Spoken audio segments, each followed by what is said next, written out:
Hello मित्रों, स्वागत है आपका मेरे YouTube चैनल raghavsir.com में। आज हम कक्षा 10th विषय विज्ञान के अध्याय 5 तत्वों का आवर्त वर्गीकरण के महत्वपूर्ण ज्ञान आधारित प्रश्न को समझेंगे। आज का हमारा प्रश्न है मेंडलीफ ने आवर्त सारणी तैयार करने के लिए कौन सा मापदंड अपनाया? यह मेंडलीफ का आवर्त नियम लिखिए। इसी प्रकार मोज़ले ने आधुनिक आवर्त सारणी बनाते वक्त तत्वों को जमाने के लिए कौन सा मापदंड अपनाया? या मोज़ले का आधुनिक आवर्त नियम क्या है? या आधुनिक आवर्त सारणी और मेंडलीफ की आवर्त सारणी में तत्वों की व्यवस्था किस प्रकार की थी, तुलना कीजिए।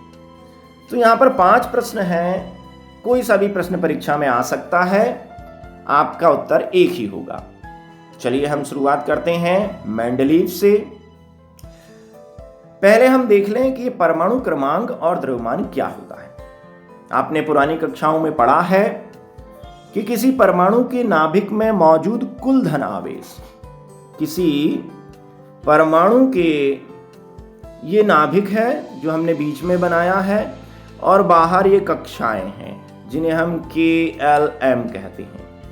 तो किसी भी परमाणु के नाभिक में मौजूद कुल धन आवेश अर्थात प्रोटॉनों की संख्या को हम उस परमाणु का परमाणु क्रमांक या परमाणु संख्या कहते हैं। जबकि आप जानते हैं कि नाभिक में प्रोटॉन के साथ साथ उदासीन कण न्यूट्रॉन भी पाए जाते हैं, इन पर कोई आवेश नहीं होता।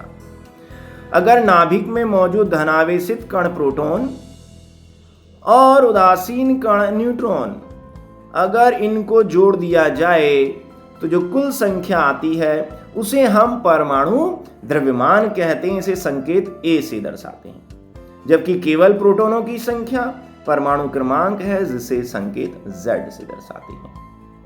तो परमाणु क्रमांक क्या है? किसी भी तत्व के परमाणु के नाभिक में मौजूद कुल धन आवेश या प्रोटॉनों की संख्या परमाणु क्रमांक या परमाणु संख्या कहलाती है। तथा उस परमाणु के नाभिक में मौजूद प्रोटॉन और न्यूट्रॉनों की संख्या का कुल योग परमाणु द्रव्यमान या परमाणु भार कहलाता है। यहां पर एक उदाहरण के द्वारा भी आपको समझाया जा रहा है। एक तत्व है X, अज्ञात तत्व। नीचे हमने Z अर्थात परमाणु क्रमांक लिखा है, एटॉमिक नंबर ऑफ प्रोटॉन, और ऊपर की तरफ हमने सिर पर परमाणु द्रव्यमान A लिखा है। A अर्थात प्रोटॉन और न्यूट्रॉन का योग। यहां उदाहरण है कार्बन का परमाणु क्रमांक 6, जबकि परमाणु द्रव्यमान 12 होता है। तो ये है परमाणु क्रमांक और द्रव्यमान, अर्थात हर तत्व की विशेषता बताने के लिए हमारे पास 2 चीजें हैं। एक तत्व का परमाणु क्रमांक होता है बिल्कुल उसी का, और एक उसका परमाणु द्रव्यमान होता है जो अन्य तत्वों से भिन्न होता है। जैसे हमारे उंगली के फिंगरप्रिंट हर व्यक्ति के अलग अलग हैं, आंखों की जो रेटिना है, हमारे जीवान के जो स्पर्श ग्रंथियां हैं, ये सब व्यक्ति की अलग अलग होती हैं। उसी प्रकार हर तत्व का परमाणु क्रमांक और द्रव्यमान अलग होता है। हर तत्व का अपना एक विशेष परमाणु क्रमांक और द्रव्यमान होता है।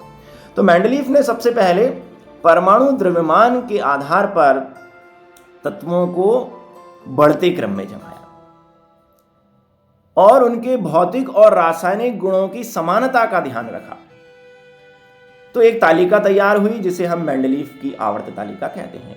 तो मेंडलीफ ने अपनी आवर्त सारणी तैयार करने के लिए तत्वों के परमाणु द्रव्यमान एवं उनके भौतिक एवं रासायनिक गुणों की आवर्तता का मापदंड अपनाया।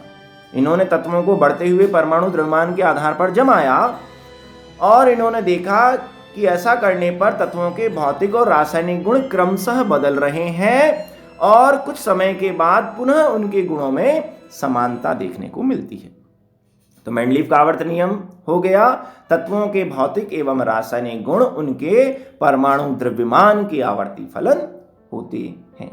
अर्थात तत्वों को बढ़ते हुए परमाणु द्रव्यमान के आधार पर जमाया जाए तो तत्वों के भौतिक और रासायनिक गुण क्रमशः बदलते जाते हैं और कुछ समय के बाद पुनः उन तत्वों के गुणों में समानता देखने को मिलती है।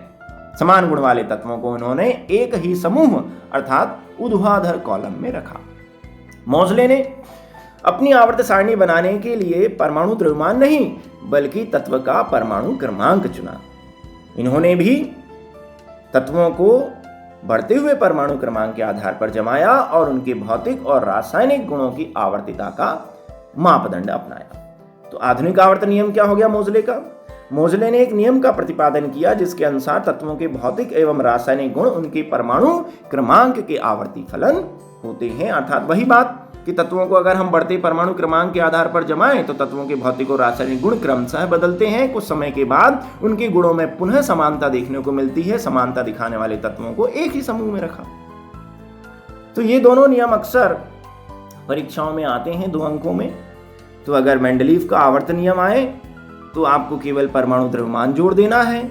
मोजले का आधुनिक आवर्त नियम आए तो परमाणु द्रव्यमान को हटाकर उसकी जगह परमाणु क्रमांक लिख देना है। बाकी दोनों नियम एक जैसे हैं। चलिए हम आगे बढ़ते हैं अपने चौथे प्रश्न की ओर।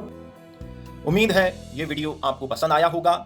इसे अधिक से अधिक लाइक एवं शेयर कीजिए तथा ऐसे अन्य शिक्षास्पद वीडियो को देखने के लिए मेरे चैनल को सब्सक्राइब कीजिए। बहुत बहुत धन्यवाद।